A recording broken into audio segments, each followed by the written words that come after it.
জাল দলিল চেনার উপায় কি? আমরা অনেক সময় দলিল হাতে নিয়ে চিন্তায় পড়ে যাই এই দলিলটি জাল না আসল, এই বিষয়গুলো নিয়ে আমরা অনেক সময় চিন্তায় পড়ে যাই। চিন্তার কোনো কারণ নেই, আপনি কয়েকটি বিষয় লক্ষ্য করলেই জেনে যাবেন যে এই দলিলটি জাল না আসল।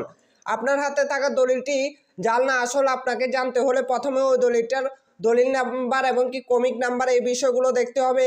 এরপর হচ্ছে ওই দলিলটা কত সনে হয়েছে, কত তারিখে হয়েছে, কোন দিনে হয়েছে এই বিষয়গুলো দেখতে হবে। এমনকি এই সম্পত্তিটার গ্রহীতাকে, দাতাকে, এই সম্পত্তিটার কোন দাগে কতটুকু বিক্রয় করা হয়েছে, কোন খতিয়ান বলে বিক্রয় করা হয়েছে, কোন মৌজায় বিক্রয় করা হয়েছে, এই সবগুলো বিষয় আপনাকে দেখতে হবে। অর্থাৎ একটি দলিলে যত কিছু রয়েছে সবগুলো বিষয় আপনাকে প্রথম থেকে শেষ পর্যন্ত দেখতে হবে। যারা দলিল জাল করে তারা কোন কোন বিষয়গুলো তারা জাল করে থাকে। ধরেন আপনার হাতে থাকা দলিলটি যদি আপনার জাল মনে হয় এই বিষয়গুলো আপনাকে দেখতে হবে। ধরেন আপনার ওই সম্পত্তিটা কোন দাগে কতটুকু বিক্রয় করা হয়েছে, পরিমাণে ঠিক আছে কিনা, এই বিষয়গুলো জানার পর আপনাকে সাব রেজিস্ট্রি অফিসে যেতে হবে।